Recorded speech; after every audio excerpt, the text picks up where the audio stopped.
Josh McCollom of Pharaoh Energy Services. How you doing, buddy? I'm doing great, Keith. Glad to be here, man. How are you? I'm doing all right. Thanks for coming on. Hey, no problem. Enjoy it. Yeah, awesome.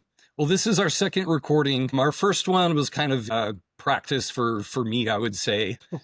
I would say thank you for coming back on. I really do appreciate that. But, real quick before we get started, there's two goals I have for this channel. And I just wanted to touch on that really quick. And the first one is to bring technical people like Josh on, geosteerers and, different types of engineers to be able to talk about the, issues, the communication between the groups and what we do. But the other thing is I am looking for work, consulting work. I'm set up with a company now where I have the tools and software I need. So please feel free to reach out to me here on LinkedIn, comment on my videos, or email me at thegrizzledgeologist@gmail.com. I really appreciate it. Make sure you like and subscribe to these videos. But yeah, I think we're just going to go ahead and get started with Josh here. Josh is a completions engineer. I worked with him at White Star. He was a field guy, but he would come into the office a little bit more than some of the other consultants, interact with a mutual friend of ours that was kind of the in-house completions engineer, Tim. And, we kind of became buddies through the years. And more recently, if I'm not mistaken, Josh, didn't you and Gore pump a job for us at Revolution? I mean, I know you called on us, but did you actually do some work? No, we never actually pumped one when you were Okay. at Revolution for you guys. Well, we kind of had a real specific brew that we needed, but I know that you'd called on us there. And that's when we'd kind of like circled back and got in touch. Yeah. Post White Star. So anyway. Yeah. Well, why don't you tell everybody a little bit about yourself? And like we discussed earlier, let's get into what is the frac? Why do we do it? Why is it important? And let's just take it from here. Yeah. So I got started with stimulations in frac in 2003 with Weatherford. They had just gotten into the pressure pumping business, and a friend of mine, Ryan Bell, called and said, hey, you need to apply for a job over here. And one thing led to another, and I'm on a plane going to Houston for an interview, and I get down there, and they said, well, what do you know about frac? And I said, I didn't even know what it was 3 days ago. And they said, you're just the guy we're looking for, which it really shocked me. And so here we are, 22 years later, and I've stuck with it. It made sense to me. I mean, I'm a farm kid, so the machinery, the logistics of everything, it just all sort of clicked and made sense. And you're always out there in the field for sure, right? And and so I was there. I was a district engineer for Weatherford Frac out of Elk City. We had started doing a lot of work with Chesapeake in the Granite Wash play, and I was fortunate enough. David Higgins and Sean Reinhart with Chesapeake gave me an opportunity to come over as a completion foreman for Chesapeake in 2007, and I learned a lot more from all those guys, man. Some legendary completion guys that worked over at Chesapeake during those days, and we had 128 drilling rigs running, and so I was on a frac every single day. And, so fast forward to Aubrey starting American Energy Partners. I came up to Stillwater and paired up with Tim Beach over there, and we, where me and you worked together quite a bit. And, got introduced to a completely different side of Oklahoma, different geology in the Mississippi line play that we were in. So what were you working on before? Mostly Texas Panhandle. Okay, so Western Oklahoma was pretty much my background, and so deeper, high pressure stuff. Yep. And I so like that coming stuff. over here to some shallower, low pressure country was a little bit of a learning curve for me. But turns out, I mean, it's all pretty much relative and very similar, and everything that I learned in Western Oklahoma applied to this part of the state as well. And then once American Energy Partners kind of went away, went back to the service side. So I've come full circle from service through the operator, 2 different operators, and then back to the service side. And so now I kind of oversee the engineering for Pharaoh here, and also sales, technical sales. And so deal with a lot of geologists, completion engineers with operators now, try to help these guys find the best solution and best fit for stimulation for their wells. Well, that's exactly why you're on, man. That's great. So, well, why don't you kind of introduce us to what you'd mentioned earlier in terms of the, why do we frac, what's going on, the process, and why it's important. And, we want to tie this into the geology and all that kind of stuff eventually here too. Yeah, I think what's interesting is the last probably 5 or 6 years, I think a lot of people now know more about what fracking is. I mean, you think back whenever the war against fracking started with Yeah, a lot of politicians, and people would see a drilling rig and call it a frac rig. So they had no idea. I And remember then that. there was also, the misunderstanding that you could still drill wells and then not frack them, which I thought was interesting because most of the wells here in the United States are useless unless you do some type of stimulation on them. And so Right. it's kind of pointless to drill a well if you're not going to frack a well. And so They it's go hand kind in of been hand. fun educating people the last several years and then watching the industry just sort of change. When I was at Weatherford, everything we did was vertical, deep vertical fracks. We would rig up, 18 pumps, a whole fleet, and do a 2-hour pump job. We would rig it down, move to the next location. We were completing the Granite Wash, A, B, C, D, E, F, G, all the way up. And so it would take a couple of weeks for these guys to prep the next zone, and we were just bouncing all over the place. And so it's been fun being a part of the industry, watching horizontal drilling and completions kind of come into play. Back in the early days, we weren't pumping wireline down the way they do now. That's led to the efficiencies in fracking that we have. I mean, we would have 8-9 hour runs with e-coil units to Yep. perforate wells. And so just the efficiency. I mean, if we pumped 8 hours a day, we considered that a major success. We have crews in the Permian Basin now setting records pumping 23 points a day. Yeah. So, drilling 8, 9, 10 well pads out there, it's just amazing what our industry has done Right. with the And help just of how it's scaled geologists. up. I mean, these jobs are so big. I don't know if you knew Dustin Smith from Canyon, but he was talking about the size of some of these e-fleets and stuff like that. It's just, They're they're burning absolutely. through diesel and 6.5 million cubic feet of gas per day on those generators. Well, That's what's really been fun is watching our crazy. industry, and we saw some of this at White Star when we were there together, but watching the drilling engineers, the geologists, the completion guys get together in one room and say, okay, we've got to save money somewhere. So how are we going to do that? And the way we did it was just efficiencies. Yeah. I Yeah. mean, now we're doing simul-fracs where Pharaoh doesn't actually do those, but other companies do, where they're pumping 200 or 300 barrels a minute and fracking 2 to 3 wells at a time. Off of the same, so they just go and kind of rig up in the middle somewhere and Yeah, they're splitting the stream and pumping down, 2 wellheads at the same time off one frac fleet. It's just amazing what we're doing. And wow, then the I didn't know wireline, that. everything involved with it, the plugs that we're running now, we can run them at way faster speeds than we used to. The technology of the guns with selective fire guns now is just unbelievable. I mean, and 20 years ago, if you had a gun that didn't fire in order, then the frac crew was sitting there for 7 hours while you waited on the gun to Safety come all equipment. the way out and go all the way back down to bottom, Yeah. And now with addressable switches, I mean, if a gun doesn't fire, they just go straight to the next one and there's no issues. I mean, the industry has gotten so efficient. It's just unbelievable what's happened. It's brought costs down for operators, allowed us to drill more, be more efficient. And I mean,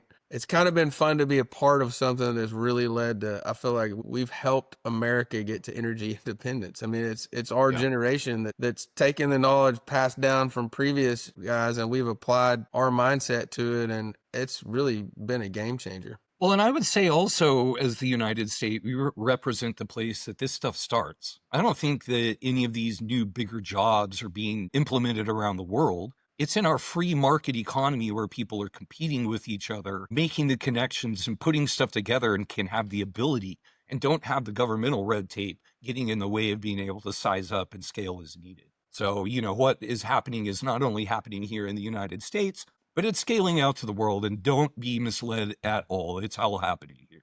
Yeah. This is where they I, watch and learn and then go take it other places, Yeah, no doubt. they're fixing to be horizontal drilling in the Middle East and doing completions the same way we do them here in the United States in Yep.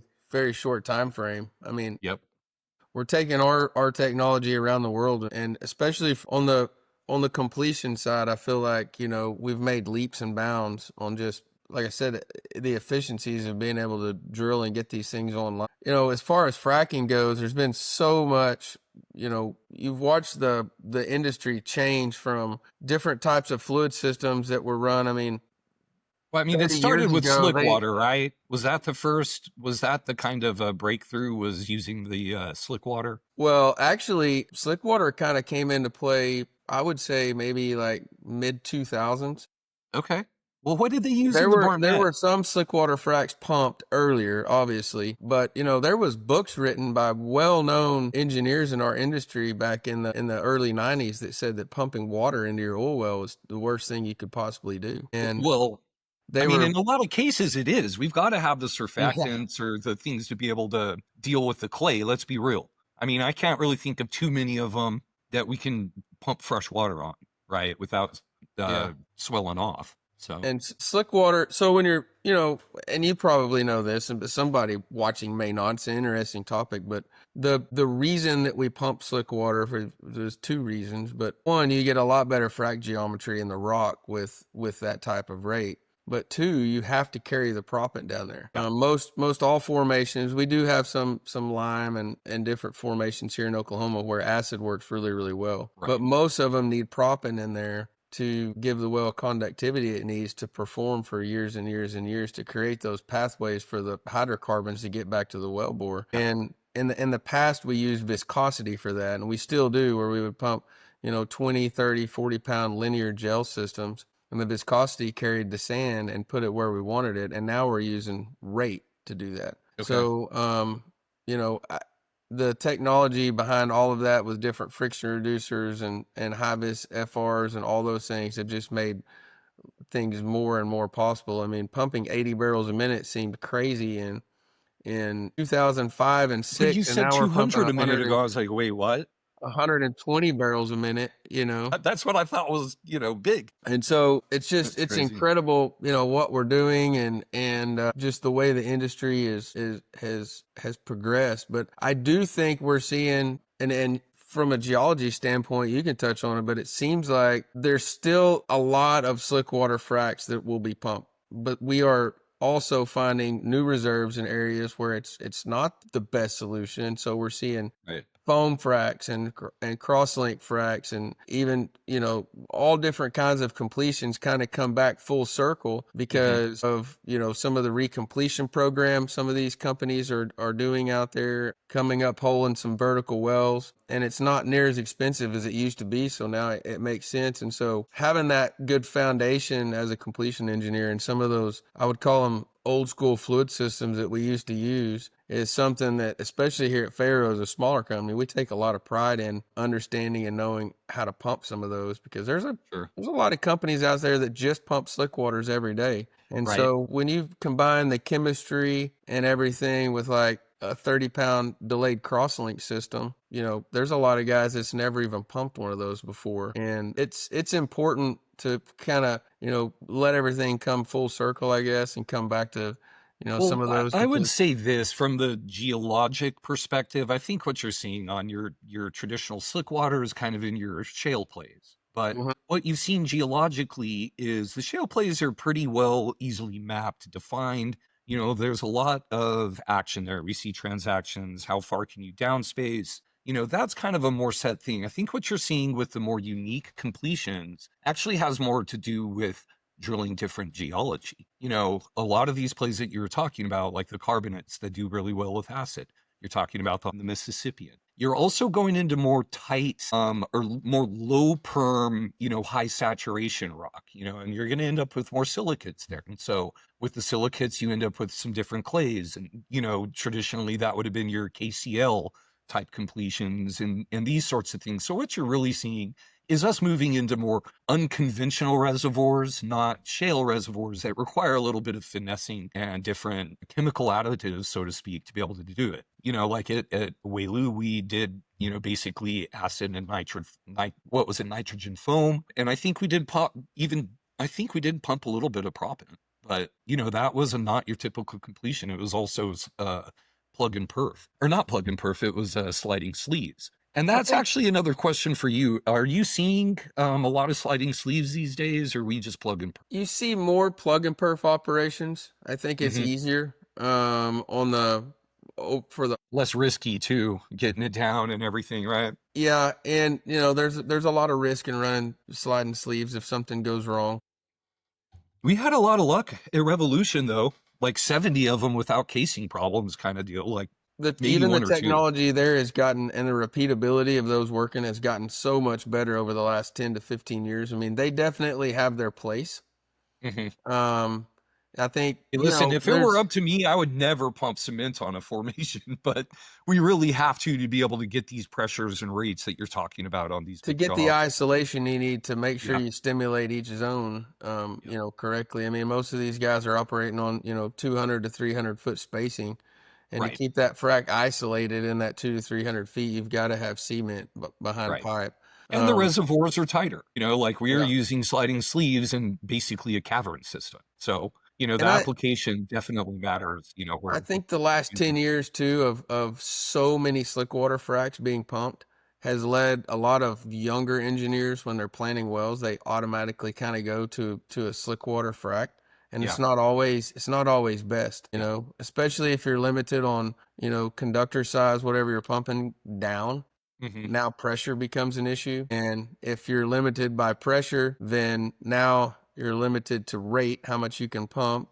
And now you start having sand fall out. So now you're limited on how much sand you can actually pump. And so, we've worked on a lot of solutions for people where we start with slick water and finish with some type of a linear gel or crosslink Yeah. job at the end of it. And we've mixed and matched things together. I mean, a lot of times, like you said, foam is the correct. So I think it's a lot of fun, especially on some of this unconventional type work that's going on, like you Yeah. mentioned, is Well, and you getting really with have these to do guys your and finding homework. solutions. Yep, you gotta do your homework, and that's where you get into, like, the geo side where actually pulling core and that kind of thing is handy. I can think of an example like the Cherokee Shale out west, it's this new big play. We, like, kinda landed ass backwards in it, had core and everything else, but you can see where these kinds of things matter. I mean, this thing is like a muddy limestone, basically, and so you're gonna have a different treatment than you would in, say, the Woodford Shale over in Garvin County, you know? Correct. So, I think that that's neat. You just have to do your homework ahead of time. So, Yeah, and then just as a whole in the United States, I mean, there's hundreds of wells being drilled in New Mexico yep, that are being pumped with linear gel jobs now versus slick water. South Texas is the same way. So there's starting to be more diversity, I think, in the types of fluids that we're pumping. sure. And like you said, working with the geologist and stuff to make sure that you're not, you don't want to you're trying to make the well better. And I think in the past, there's been fluid systems pumped in wells that's made them worse. No doubt. I mean, And I've so I've seen that on vertical and horizontal wells. learning from other people's mistakes and keeping up with what's going on and working with the geologist is of Well, key importance on these stimulations. let me set up a little primer here, and then let's get into the field and kind of some of the things that you actually see on the practical applicability side. But what I wanted to say from the geo side, I mentioned core a minute ago. What we do is we do the science and we determine, and this does involve the completions people because we look at rock mechanics, geomechanics. We'll pull core, we pull these fancy logs and tools over the rock and do all this stuff to tell us about the breakability, what is the rock is made up of, and what is its characteristics in terms of breakage. And so what we will do is put this all together and decide, hey, we've got a stratigraphic column here. This is where our oil is. Where within that column is the best place to drill? And what's coming here is very important. Some of it you don't know until you're in the field and other stuff, but we want things like being able to drill fast. We want to be in the zone where the most oil is. There's going to be different amounts of oil in that column. And generally, where we want that bit to be is closest to the most oil. The other things that we are going to want out of this is, like I say, are we going to be able to pump a frac? Will it drill fast? And is it close to the oil? Those are the main things. And so we'll get down there and we'll drill this well, and nothing ever goes perfect. And we will be in the zone, but different kind of rock characteristics the whole time. But what we hope for is homogeneity, or most of it being the same. And so we would be able to apply the same frac across all the stages. Now, what actually happens in real life is that it's deep and dark down there and we can't see what's going on that good. And we do our best, but we're not always in there. And so we end up with this well that, generally just gets handed off to a group. And this is one of the things that we want to discuss is geologists and drillers work really closely and get, buddy and go through this, And here's the deal, Josh. Let's be real. It is live action. Not like y'all aren't 24 hours, but we're getting new data back at all times and have to make adjustments. So there's this live action sport aspect where there's a lot of team communication that's required no matter what. You've got one group saying, we need to be here. This is the group that's got to do it. And we've got to make that work. So there's an inherent kind of closeness there on the ops side. Now, and like you'd mentioned, most of the time what happens is like I'll just have a completions engineer show up in my office and be like, hey, dude, here's my stages. Can you plot these onto your geosharing profile? And he'll take that back to his office and look at the rock and where we are and relative to the log and start planning his stages. We have a lot of learning that happens here and things behave differently. And so what I want to do is hand it off to Josh, who's the guy who gets this in the field and he's out there pumping the job. You think I set that up enough there, Josh, or did I miss something? No, you set it up. You set it up really good. And what you said is even more true in Oklahoma than other places. You know, we've had wells even when we were together at White Star where we had this same zone that we had drilled 1 mile apart, and the wells fracked completely different. I remember one instance south of Stillwater, we had to skip like at least 11 stages on a well because we could not pump into it due to natural fractures. We couldn't get anything going. We would screen out. Yep. And a mile away, the offset well treated, perfect. And so here we are all scratching our heads. I think it's important to take what we learn every time and replug it back into the equation. Yeah. It's got to be a very circular kind of thing. And then two, the money saving. So when I was at Chesapeake in 2008, they did a study in Western Oklahoma in the Granite Wash. They brought in Pinnacle Technologies and a few other companies, and we triangulated fracs and watched them seismically grow while we were pumping. And what we found was that about 2/3 of the way through the job, we stopped seeing seismic activities happen, which meant the fracture had reached maximum size and leak off was now more than what we could potentially grow. So we were no longer making any headway. And at that point, we were just spinning our wheels in time and money. Yep. And so we went from, let's just call it on average, like 15 to 18 tanks of water, pumping slickwater jobs, down to 10, because that's where we saw, the seismic activity stop. And then when that was applied to that program, we were making wells that were just as good, but we were spending 2/3 of the money on the completions. And so that money was rolled right back into drilling more wells. We saw some of the same stuff, Keith, you remember at White Star up here. We saw some of the same events. Bigger is not always better when it comes to frac jobs, and more rate's not always better. We found that 80 barrels a minute was a very perfect rate for the Mississippian that we were completing. 100 barrels a minute got us into trouble a few times when we tried it, and the wells weren't quite as good. And so those conversations have to happen inside of companies. I think one of your first guests you had on was Matt Hatami. What I love about Matt is like it's his whole game is learning those things and then reapplying them to the process to just continually save money. And if you're not learning one of those lessons every single day and talking with your peers and coworkers and even guys and buddies at other companies, you catch on to this stuff and it's all very circular. But you can. And I love Matt and his meticulous ways. I loved working with that guy.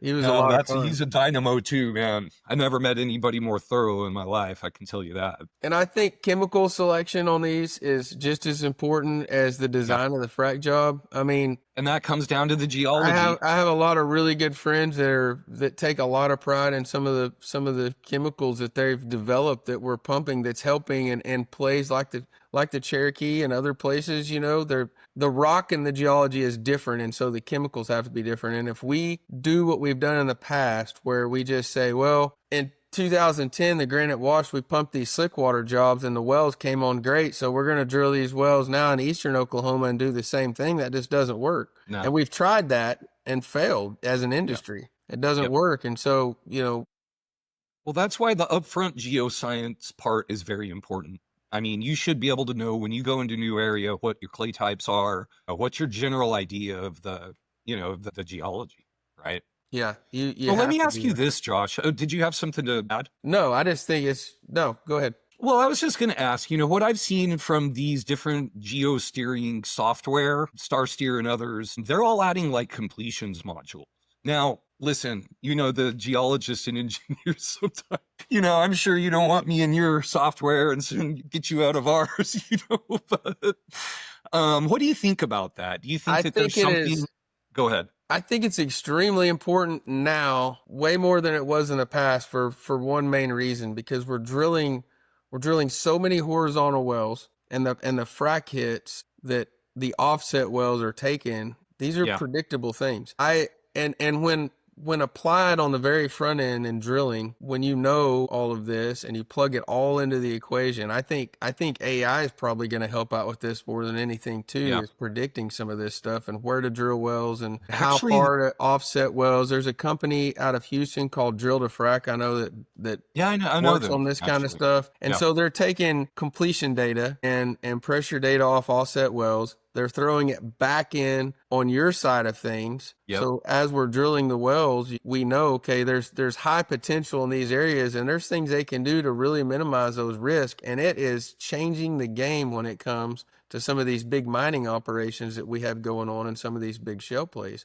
So I Buddy, think it's critically important. no, I'm with you. And actually, the consulting group that's going to be sponsoring me is doing kind of the same thing, looking at these drilling farms and putting them all together and offering them up because that's where it's at. And then, it is an important thing to recognize that we are getting, platforms that are integrating everybody together.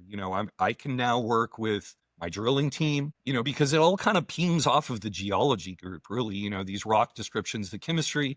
So I can work with the drilling group to keep my well on the best possible rock, right?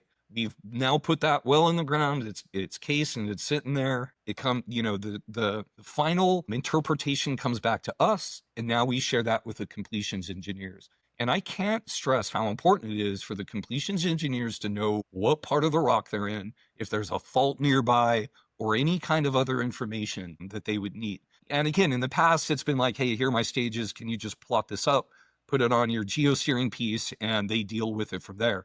But now we're talking a completely different ballgame where I can actually hit and run the analytics on it that then goes back to drilling, that then goes forward to you guys. And then on top of all that goes to the reservoir engineers and the subsurface geologists to be able to integrate all of it and make the better decisions going forward. I mean, I think it's a really important, that people understand this process and, the fact is it all kind of pings off of the geology. What are your thoughts on that? Have you used any or, seen any software that has been helpful in that way? I personally haven't been in a position to use any of that software. I've been involved with multiple projects where that software is being used. I Okay. just personally haven't used it, but I know, you've got multiple companies out there right now that are also gathering data during all the drilling, all the completion Yep. work. There's about 4 to 5 of them that are probably competing for most of the market share, but all of that information is being taken, it's being put into these giant databases, and it's getting better and better and better. And I think we're just a year, 2 years away from the data and software helping us make even better wells. Yeah, I agree. And so, well, this has nothing to do with us, but we just bought a new car for my wife, and it's got this GM's got this auto steer in it now. Uh-huh. I mean, the car literally drives itself, Yep. which is crazy to me.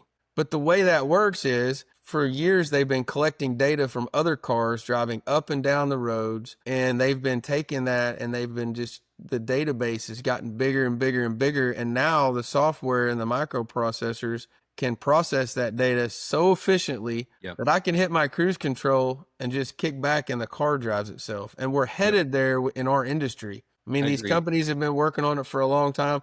I feel like it's exciting, to be Some on this people are end of it. scared, like it's a heavily geosteering freaker out type thing, but I think we're going to always have to have people Oh, intervening. for sure, we're Sure. going to have people, but I just think it's gonna open windows for Yeah. drilling and completing wells that we didn't even think were possible. Similar to, like we talked about earlier, when we weren't even drilling horizontal wells 20 years ago, and look where we're at now. And so I think I think the technology properly applied, and our industry is, we have to have human Yep. beings in our industry. There's no way of getting around doing what we're doing. I mean, We we have can to let machines energize do some society. thinking for us and help guide our decisions, which I think is where the industry is headed. But Yeah. I'm not afraid of it doing away No, with I'm not. I human use beings it. in It's a our main industry. tool for me, but you do have to be cautious. Yeah. So I think it's going to potentially help our industry quite a bit. Oh, We- 100% We'll already see. is. We'll see what happens. Yep. No telling what'll be happening when our kids are doing this. I'm already starting to train mine too. I got one that wants to be a geo, so I'm real excited about that. Yeah. Well, cool, man. We just hit the mark. I think we're good. This was a really great conversation, Josh. I appreciate it. Yeah, thanks for coming on, and thank everybody for watching. This is the Grizzled Geologist podcast. I'm looking for work. Go to my website or email me at thegrizzledgeologist@gmail.com. Make sure you subscribe, like the show, hit the notification bell, and to all you completions engineers out there, keep on pumping. Thanks, Josh. Yep. You have to work for it. Don't be crazy. And work for your money.